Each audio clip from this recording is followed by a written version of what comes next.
Hello दोस्तों, तो आप सभी के मेरे यूट्यूब चैनल पर स्वागत है। तो आज के इस वीडियो में मैट्रिक फाइनल परीक्षा हिंदी 100 वीवी ऑब्जेक्टिव देखने वाले हैं। परीक्षा में बार बार यही से आता है क्वेश्चन, तो हम लोग आज 100 क्वेश्चन बैंक ऑब्जेक्टिव देखने वाले हैं। तो वीडियो में लास्ट तक बने रहिएगा और हमारे चैनल पर नया है तो चैनल को सब्सक्राइब, वीडियो को लाइक, प्यार से कमेंट कर दीजिएगा। तो चलिए वीडियो को शुरू करते हैं। तो आपका पहला क्वेश्चन है दोस्तों, आपका पहला क्वेश्चन है कि श्रम वियोजन और जाति प्रथा के लेखक कौन है। तो आपका ऑप्शन है डॉक्टर राम मनोहर लोहिया, डॉक्टर बाबा साहब भीमराव अम्बेडकर, महात्मा गांधी या डॉक्टर संपूर्णानंद। तो श्रम वियोजन और जाति प्रथा के लेखक भीमराव अम्बेडकर जी है, तो ऑप्शन नंबर बी सही आंसर होगा। अगला क्वेश्चन है दोस्तों कि डॉक्टर भीमराव अम्बेडकर के पिताजी का क्या नाम था। तो रामदेव सकपाल, रामजी सकपाल, रामकिशोर सकपाल, राधे राम सकपाल। तो डॉक्टर भीमराव अम्बेडकर जी के पिताजी का रामजी सकपाल था, ऑप्शन नंबर बी सही आंसर होगा। अगला क्वेश्चन है कि आधुनिक सभ्य समाज कार्यकुशलता के लिए किसे आवश्यक मानता है। तो श्रम विभाजन, धन विभाजन, जन विभाजन या जाति विभाजन। तो आधुनिक सभ्य समाज कार्यकुशलता के लिए श्रम विभाजन को मानती है, तो ऑप्शन नंबर ए सही आंसर होगा। अगला क्वेश्चन है दोस्तों कि जाति प्रथा भारत में बेरोजगारी का एक डैश कारण बनी हुई है। तो प्रत्यक्ष, प्रमुख, बी, ए और बी और डी इनमें से कोई नहीं। तो जाति प्रथा भारत में बेरोजगारी का एक प्रमुख और प्रत्यक्ष दोनों कारण बनी हुई है, तो ऑप्शन नंबर सी से आंसर होगा। अगला क्वेश्चन है कि मूक नायक क्या है। तो आपका ऑप्शन है अखबार, पत्रिका, पुस्तक, कहानी संग्रह। तो मूक नायक एक पत्रिका है, ऑप्शन नंबर बी सही आंसर होगी। अगला क्वेश्चन है दोस्तों कि डॉक्टर भीमराव अम्बेडकर जी की मृत्यु कब और कहाँ हुई थी। तो आपका ऑप्शन है दिल्ली 1926, 1957 मध्य प्रदेश, 1958 वाराणसी, 1959 बिहार। तो डॉक्टर भीमराव अम्बेडकर जी की मृत्यु 1956 में दिल्ली में हुई थी, तो ऑप्शन नंबर ए सही आंसर होगा। तो आप लोग इस वीडियो में लास्ट तक बने रहिएगा और हमारे चैनल को सब्सक्राइब कर दीजिए और इस वीडियो को ज़्यादा से शेयर कीजिएगा दोस्तों के पास। तो अगला क्वेश्चन है दोस्तों कि डॉक्टर भीमराव अम्बेडकर जी की जन्म कब हुई थी। तो 14 अप्रैल 1988, 14 अप्रैल 1989, 14 अप्रैल 1990 या 14 अप्रैल 1891। तो डॉक्टर भीमराव अम्बेडकर जी का जन्म 14 अप्रैल 1989 में हुई थी, तो ऑप्शन नंबर बी से आंसर होगा, 1899 में। अगला क्वेश्चन है दोस्तों कि अम्बेडकर जी की दृष्टि में भाईचारे का वास्तविक रूप कैसा होता है। तो दूध और शक्कर के मिश्रण की तरह, ऑप्शन नंबर बी दूध और पानी के मिश्रण की तरह, ऑप्शन सी तिल और तंदूल के मिश्रण की तरह, ऑप्शन डी पानी और नमक के मिश्रण की तरह। तो अम्बेडकर जी की दृष्टि में भाईचारे का वास्तविक रूप दूध और पानी के मिश्रण की तरह होती है, तो ऑप्शन नंबर बी से आंसर होगा। अगला क्वेश्चन है कि भारतीय संविधान के निर्माण में सबसे महत्वपूर्ण भूमिका किसकी है। तो आपका ऑप्शन है भीमराव अम्बेडकर, बी ज्योतिबा फुले, सी राजा गोपालाचारी, डी महात्मा गांधी। तो भारतीय संविधान के निर्माण में महत्वपूर्ण भूमिका डॉक्टर राजेंद्र प्रसाद और भीमराव अम्बेडकर जी की था, तो ऑप्शन ए से आंसर होगा। अगला क्वेश्चन है सभ्य समाज की आवश्यकता है जाति प्रथा, श्रम विभाजन, अणुबम या दूध पानी। तो सभ्य समाज की आवश्यकता है श्रम विभाजन, ऑप्शन नंबर बी से आंसर होगी। अगला क्वेश्चन है कि प्राथमिक शिक्षा प्राप्त करने के बाद अम्बेडकर जी उच्च शिक्षा प्राप्त करने के लिए कहाँ गए थे। तो आपका ऑप्शन है इटली, दक्षिण अफ्रीका, न्यूयॉर्क या दक्षिण कोरिया। तो दक्षिण अफ्रीका गए थे, ऑप्शन नंबर बी सही आंसर होगा। अगला क्वेश्चन है कि अम्बेडकर जी का चिंतन और रचनात्मक के लिए प्रेरक व्यक्ति कौन थे। तो बुद्ध, कबीर, ज्योतिबा फुले, इनमें से सभी। तो अम्बेडकर जी के चिंतन और रचनात्मक व्यक्ति बुद्ध भी थे, कबीर भी थे और ज्योतिबा फुले थे, तो ऑप्शन नंबर डी से आंसर होगा, इनमें से सभी। अगला क्वेश्चन है जाति पाति तोड़क आंदोलन भाषण लाहौर में कब हुआ था? तो 1936 में, ऑप्शन नंबर सी से आंसर होगा। अगला क्वेश्चन है श्रम विभाजन और जाति प्रथा क्या है? तो आपका ऑप्शन है कहानी, भाषण, निबंध, साक्षात्कार। तो श्रम विभाजन और जाति प्रथा एक भाषण है, ऑप्शन नंबर बी से आंसर होगी। और इसको भीमराव अम्बेडकर जी ने दिए थे। अगला क्वेश्चन है कि निम्नलिखित में रचनाओं में कौन सी डॉक्टर राजेंद्र प्रसाद की है? The caste in India, the untouchables, who are Shudras, इनमें से सभी थे, इनमें से सभी, ऑप्शन नंबर डी से आंसर होगी। अगला क्वेश्चन है कि आधुनिक सभ्य समाज श्रम विभाजन को आवश्यक क्यों मानता है? तो आपका ऑप्शन है कार्य कुशलता के लिए, भाईचारे के लिए, रूढ़िवादिता के लिए, इनमें से कोई नहीं। तो कार्य कुशलता के लिए आधुनिक सभ्य समाज श्रम विभाजन को आवश्यक मानती है, तो ऑप्शन नंबर ए से आंसर होगा। अगला क्वेश्चन है कि श्रम विभाजन और जाति प्रथा पाठ बाबा साहेब के किस भाषण के रूपांतरित अंश है? The caste in India, their mechanism, option number B hence genesis and development, option number C annihilation of caste, या who are Shudras. The annihilation of caste, option number C से आंसर होगा। अगला क्वेश्चन है कि अम्बेडकर जी के भाषण एनिहिलेशन ऑफ कास्ट को किसने हिंदी में रूपांतर किया था? तो आपका ललित सिंह यादव, बी किशोरी लाल, सी मोहन वाजपेयी, डी इनमें से कोई नहीं। तो अम्बेडकर जी के भाषण एनिहिलेशन ऑफ कास्ट को हिंदी में रूपांतर ललित सिंह यादव किए थे, तो ऑप्शन नंबर ए से आंसर होगा। अम्बेडकर जी का जन्म किस परिवार में हुआ था? तो आपका ऑप्शन है ब्राह्मण, क्षत्रिय, दलित, कायस्थ। तो अम्बेडकर जी का जन्म दलित परिवार में हुआ था, तो ऑप्शन नंबर सी से आंसर होगा। अगला क्वेश्चन है लेखक को किस युग में कहाँ पर विडंबना दिखाई देती है? तो आपका ऑप्शन है जातिवाद, नारीवाद, निर्विवाद या परिवाद। तो जातिवाद, ऑप्शन नंबर ए से आंसर होगा। अगला क्वेश्चन है अम्बेडकर जी के माता जी का क्या नाम था? रानीबाई, कुंतीबाई, शीलाबाई, भीमाबाई। तो अम्बेडकर जी के माता जी का नाम कुंतीबाई था, तो ऑप्शन नंबर बी से आंसर होगा। अगला क्वेश्चन है डॉक्टर भीमराव अम्बेडकर पीएमसीएच की उपाधि पीएचडी की उपाधि कब मिली? तो आपका ऑप्शन है 1920, 1918, 1916, 1914। तो 1916 में, ऑप्शन नंबर सी से आंसर होगा। अगला क्वेश्चन है कि लेखक की दृष्टि में विडंबना की बात क्या है? तो जातिवाद के पोषकों की कमी, जातिवाद के पोषक नगण्य, आर्थिक दृष्टि से जातिवाद उचित है, जातिवाद लोकतंत्र के विरुद्ध नहीं है। तो विडंबना का अर्थ है जातिवाद लोकतंत्र के विरुद्ध नहीं है, तो ऑप्शन नंबर इसका सही आंसर होगा ऑप्शन नंबर ए, जातिवाद के पोषकों की कमी।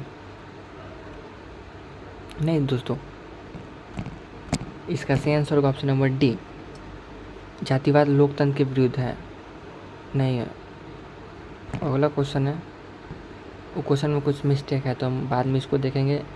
अगला क्वेश्चन है कि लेखक की दृष्टि में आदर्श समाज कैसा होना चाहिए? तो जिसमें स्वतंत्रता, समानता और भ्रातृत्व की भाव हो, जिनमें सभी धनी हो, जिसमें सभी पढ़े लिखे हो, और जिसमें सभी स्वस्थ हो। तो ऑप्शन नंबर ए सही आंसर होगा, जिसमें स्वतंत्रता, समानता और भ्रातृत्व का भाव हो। तो ऑप्शन नंबर ए से आंसर होगा।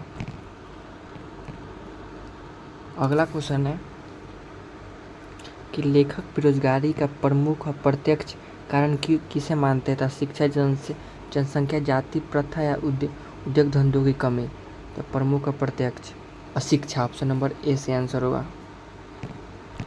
अगला क्वेश्चन है कि the caste in India, their mechanism किनकी रचना है? तो आपका ऑप्शन है भीमराव अम्बेडकर, राम मनोहर लोहिया, महात्मा गांधी, सुखदेव। तो the caste in India their मैगनीज के लेखक डॉक्टर भीमराव अम्बेडकर हैं, तो ऑप्शन नंबर ए से आंसर होगा।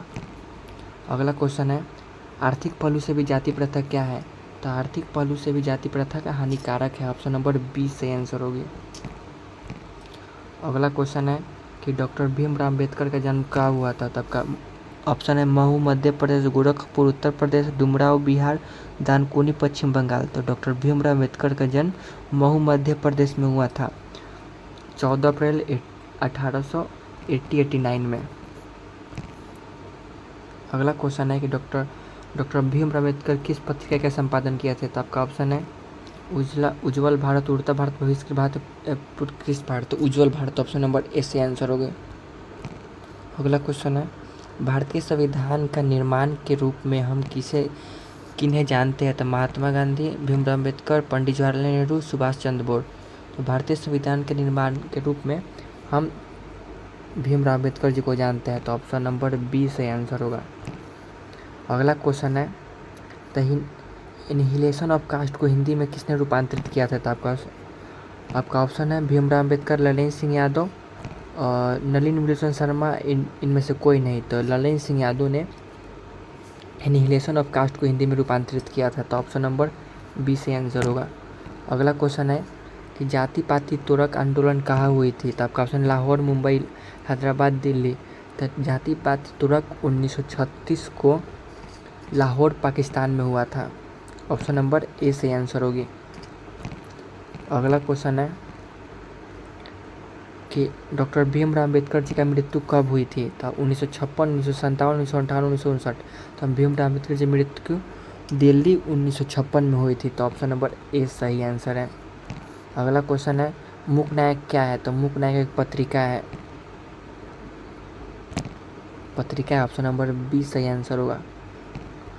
अगला तो हम लोग ने पहला चैप्टर से 24 बिहेवियर एडजेक्टिव देखे हैं। तो आप लोग बताइए कि 24 में से आपका कितना सही हुआ और कितना गलत हुआ है। और जो आपको डाउट होगा, जो गलत होगा, तो आप एक कॉपी में लिख लीजिएगा, उसको बार बार रिविज़न कीजिएगा, इसे याद हो जाएगा। तो आप लोग कमेंट कीजिए कि 24 को में से आपका कितना सही हुआ है, 20 प्लस, 22 प्लस या 18 प्लस। तो चलिए आगे चलते हैं। 20 के दांत शीर्षक कहानी के कहानीकार कौन है? तो आपका ऑप्शन है मोहन राकेश, कमलेश्वर, प्रेमचंद या नलिनी विलोचन शर्मा। तो 20 के दांत के कहानीकारक नलिनी विलोचन शर्मा है। तो ऑप्शन नंबर डी से आंसर होगा।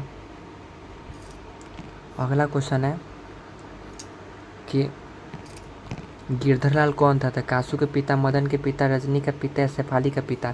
तो गिरधरलाल मदन के पिता था। तो ऑप्शन नंबर बी से आंसर होगी।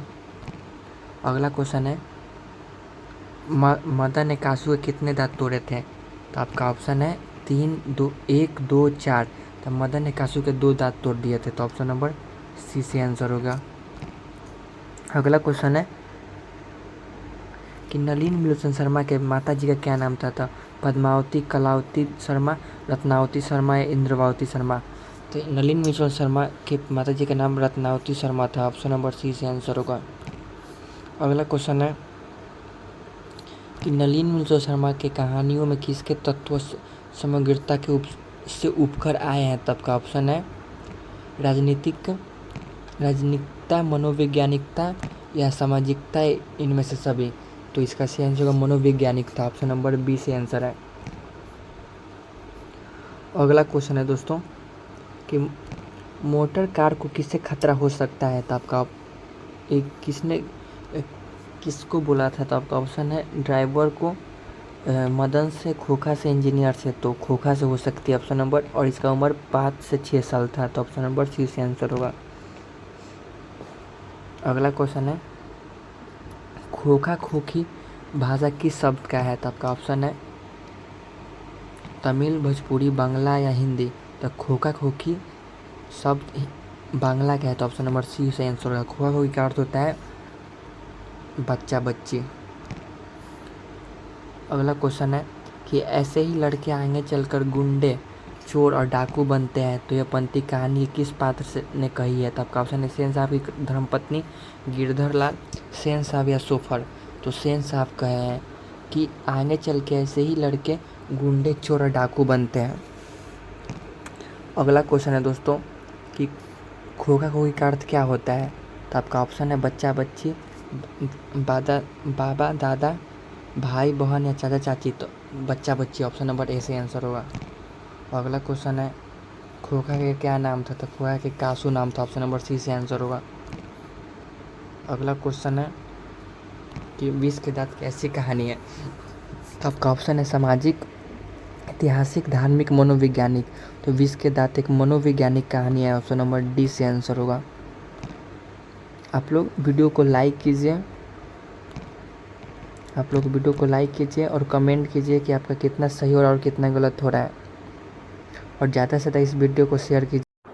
आपका क्वेश्चन था कि सेन साहब अपने पुत्र को क्या बनाना चाहते थे, तो ऑप्शन है बिजनेसमैन, इंजीनियर, वकील, प्रोफेसर, डॉक्टर।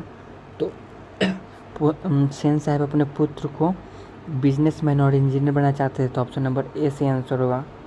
अगला क्वेश्चन है कि मदन अक्सर किसके हाथों पीटता था, तो आपका ऑप्शन है माता, सेन साहब, खोखा, पिता। तो मदन अक्सर अपने पिता के हाथों पीटता था, गिरधर। मदन के पिता का नाम था गिरधर लाल, तो ऑप्शन नंबर डी से आंसर होगा। अगला क्वेश्चन है कि नलिनी मिलचंद शर्मा के पिताजी का क्या नाम था, तो आपका ऑप्शन है पंडित रामावतार शर्मा, पंडित कृष्णावतार शर्मा, पंडित मृत्युंजय शर्मा, पंडित दशावतार शर्मा। तो नलिनी मिलचंद शर्मा जी के पिताजी का नाम पंडित रामावतार शर्मा था, तो ऑप्शन नंबर ए सही आंसर होगा। अगला क्वेश्चन है कि सेन साहब ने किसे खूब फटकार लगाई, तो आपका ऑप्शन है गिरधर लाल को, खोखा को, मदन को, सैफाली को। तो सेन साहब ने गिरधर लाल को खूब फटकार लगाई थी, तो ऑप्शन नंबर ए से आंसर होगा। अगला क्वेश्चन है दोस्तों कि विष के दांत कहानी किस वर्ग के अंतर्विधियों को उजागर करती है, तो आपका निम्न वर्ग, मध्यम, उच्च वर्ग, मध्यम वर्ग, व्यापारी वर्ग। तो इसका सही आंसर होगा ऑप्शन नंबर सी, मध्यम वर्ग के अंतर्विधियों को उजागर करती है, तो ऑप्शन नंबर सी से आंसर है। अगला क्वेश्चन है कि कासू मदन के साथ किस खेल में शरीक होना चाहता था, तो फुटबॉल के खेल में, हॉकी के खेल में, बैडमिंटन के खेल में, या लट्टू के खेल में। तो कासू मदन के साथ लट्टू के खेल में शरीक होना चाहता था, तो ऑप्शन नंबर डी सही आंसर होगा। अगला क्वेश्चन है कि सेन साहब किसके व्यंग से अटकर रह गया, तो पत्रकार महोदय के व्यंग से, मुखर्जी साहब के व्यंग से, ऑप्शन नंबर सी, सिंह साहब के व्यंग से, या गिरधर के व्यंग से। तो पत्रकार महोदय के व्यंग से, ऑप्शन नंबर ए सही आंसर है। अगला क्वेश्चन है मदन की उम्र कितना थी, तो आपका ऑप्शन है 5-6 साल, 7-8 साल, 3-4 साल, या 9 साल, 10 साल। तो मदन की उम्र 5-6 साल थी, ऑप्शन नंबर ए सही आंसर है। अगला क्वेश्चन है मदन किसका पुत्र था, तो आपका ऑप्शन है सेन साहब, गिरधर लाल का, सोफर का, सेन साहब का। तो मदन गिरधर लाल का पुत्र था, तो ऑप्शन नंबर बी से आंसर है। आप लोग इस वीडियो में लास्ट तक बने रहिएगा। अगला क्वेश्चन है कि नलिनी मिलचंद शर्मा पटना विश्वविद्यालय के हिंदी विभाग के अध्यक्ष कब बने थे, तो 1958 को, 1957 को, 1963 या 1959 को। तो नलिनी मिलचंद शर्मा पटना विश्वविद्यालय के हिंदी विभाग के अध्यक्ष 1959 में बने थे, ऑप्शन नंबर डी से आंसर होगा।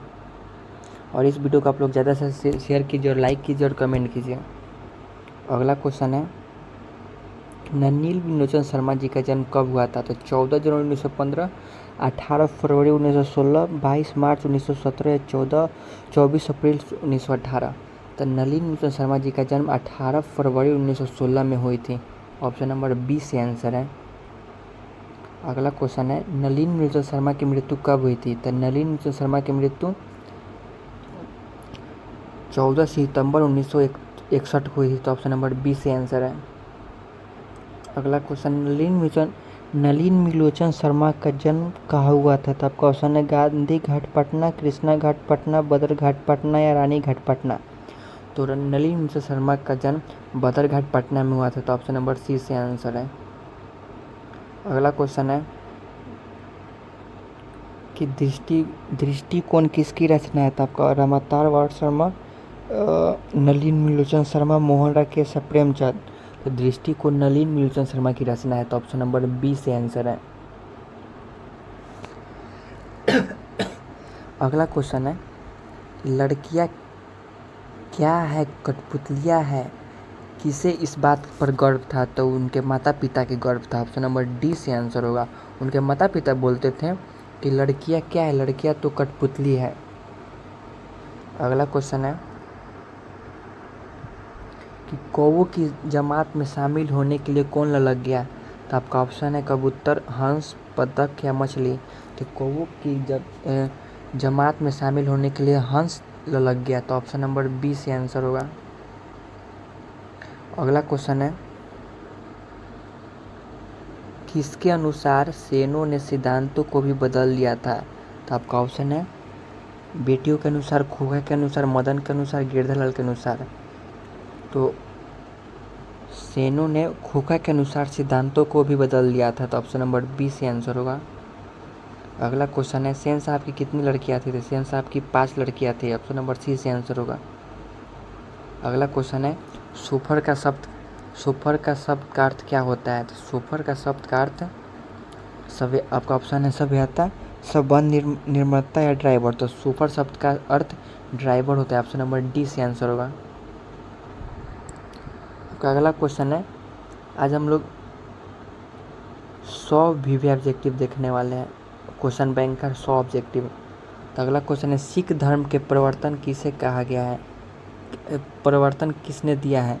तो आपका ऑप्शन है गुरु नानक, गुरु गोविंद सिंह, गुरु तेग बहादुर सिंह, गुरु अर्जुन देव सिंह। तो सिख धर्म के प्रवर्तन स्थापक गुरु नानक जी है, तो ऑप्शन नंबर ए सही आंसर होगा। अगला क्वेश्चन है, गुरु नानक का जन्म स्थान कहाँ है? तो नंदग्राम, तलबंदी ग्राम, गुरुग्राम या बेल्सबंडी ग्राम। तो गुरुग्राम, ऑप्शन नंबर सी से आंसर होगा। अगला क्वेश्चन है कि गुरु नानक का जन्म स्थान कहाँ था? तो आपका ऑप्शन है गुरुग्राम, गुरु साहेब, गुरु नानक या ननकाना साहेब। तो गुरु नानक जी का जन्म स्थान ननकाना साहब था, ननकाना साहब, और यह अभी पाकिस्तान में है, ऑप्शन नंबर डी से आंसर होगा। अगला क्वेश्चन है कि गुरु नानक के पिता के क्या नाम था? दीनबंधु खत्री, मूलचंद खत्री, कालूचंद खत्री, दयालन चंद खत्री। तो गुरु नानक के पिताजी का नाम कालूचंद खत्री था, तो ऑप्शन नंबर सी से आंसर है। अगला क्वेश्चन है, गुरु नानक की माता जी का क्या नाम था? तो आपका ऑप्शन है तृप्ता, तप्ता, सीता, अनुराधा। तो गुरु नानक के माता का नाम तृप्ता था, तो ऑप्शन नंबर ए सही आंसर है। अगला क्वेश्चन है, सिख धर्म के प्रवर्तक कौन है? तो सिख धर्म के प्रवर्तक Guru Nanak ji, option number B से आंसर होगा। अगला क्वेश्चन है कि किस मुगल सम्राट से गुरु नानक की भेंट हुई थी? तो आपका ऑप्शन है अकबर, शाहजहाँ, औरंगजेब, बाबर। तो गुरु नानक जी की भेंट बाबर से हुई थी, तो ऑप्शन नंबर डी से आंसर होगा। अगला क्वेश्चन है कि गुरु नानक की रचनाओं का संग्रह किनके द्वारा दिया गया है? तो गुरु गोविंद सिंह, गुरु बरौली, गुरु अर्जुन देव सिंह या ज्ञानदेव। तो गुरु अर्जुन देव सिंह के द्वारा, तो ऑप्शन नंबर सी से आंसर होगा। अगला क्वेश्चन है कि गुरु नानक देव की रचनाओं का संग्रह किस नाम से प्रसिद्ध है? तो साहिब ग्रंथ, गुरु साहिब ग्रंथ है, गुरु ग्रंथ साहिब है, गुरु ग्रंथावली। तो गुरु नानक देव की रचनाओं की संग्रह गुरु ग्रंथ साहब से प्रसिद्ध है, तो ऑप्शन नंबर सी से आंसर होगा। अगला क्वेश्चन है कि गुरु नानक की रचनाओं का संग्रह किस वर्ष दिया गया था? तो इसका सही आंसर होगा 1604 में, सही आंसर होगा ऑप्शन नंबर बी। अगला क्वेश्चन है कि गुरु नानक देव ने क्या कहते हुए प्रयाण आगे थी? तो हे गुरु, वाहे गुरु, हे ईश्वर सतगुरु। तो Wahe Guru, option number B से आंसर होगा। अगला क्वेश्चन है, नानक देव जगत के सार किसे कहा जाता है? तो धनासन, सांसारिक मुख, पूजा पार्थन, हरिकीर्तन। तो हरिकीर्तन को, ऑप्शन नंबर डी से आंसर होगा। अगला क्वेश्चन है, किसके बिना संसार में जन्म लेना व्यर्थ है? तो यश के बिना, दान पुण्य के बिना, तीर्थयान की यात्रा या भगवत राम के नाम के बिना। तो भगवत नाम के बिना, तो ऑप्शन नंबर डी से आंसर होगा। अगला क्वेश्चन है, ब्रह्मा का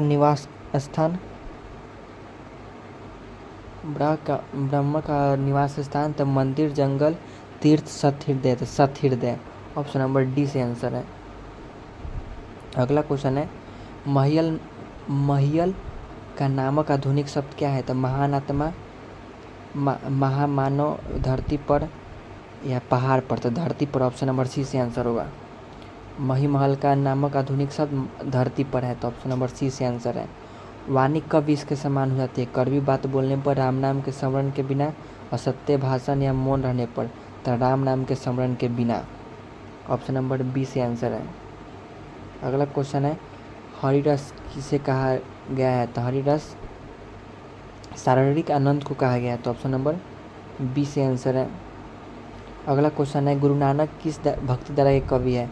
तो निर्गुण भक्ति धारा, सगुण भक्ति धारा, सरस भक्ति धारा या ब्राह्मण भक्ति धारा? तो गुरु नानक जी निर्गुण ने सगुण भक्ति धारा के कवि है, तो ऑप्शन नंबर बी से आंसर होगा। अगला क्वेश्चन है गुरु नानक ने प्रचार किया तो क्रम कांड का निर्गुण ब्रह्म की भक्ति क्या, पूजा पाठ क्या, सगुण ब्रह्म भक्ति के? तो सगुण ब्रह्म भक्ति, तो ऑप्शन नंबर डी से आंसर है। अगला क्वेश्चन है कि गुरु नानक की रचनाओं के संग्रह का क्या नाम है? तो वाहेगुरु, गुरु गोविंद साहब, नानकाना साहब या फतेह साहब? तो गुरु नानक की रचनाओं के संग्रह का नाम गुरु ग्रंथ साहब है, तो ऑप्शन नंबर बी से आंसर है। अगला क्वेश्चन है आशा दीवार किसकी रचना है? तो आशा दीवार, तो आपका ऑप्शन है गुरु गोविंद सिंह का, गुरु अर्जुन देव सिंह का, गुरु तेग बहादुर सिंह का, गुरु नानक जी का? तो आशा दीवार गुरु गोविंद सिंह का लिखा द्वारा गया है, तो ऑप्शन नंबर डी से आंसर है। अगला क्वेश्चन है गुरु नानक का जन्म कहाँ हुआ था? तो गुरु नानक का जन्म नानकाना साहब में हुआ था, ऑप्शन नंबर सी से आंसर होगा। अगला क्वेश्चन है हरिरस किसकी कृति है? तो आपका ऑप्शन है गुरु नानक की, तेग बहादुर सिंह की, गुरु गोविंद सिंह की, गुरु अर्जुन देव सिंह की? तो हरिदास गुरु नानक की कृति है, तो ऑप्शन नंबर ए सही आंसर होगा। अगला क्वेश्चन है गुरु नानक की जन्म कब हुआ था? तो गुरु नानक जी का जन्म कब हुआ था? तो आपका ऑप्शन है 1467, 1467, 1468, 1469 या 1470? तो इनका जन्म 1469 में हुआ था, ऑप्शन नंबर सी से आंसर होगा।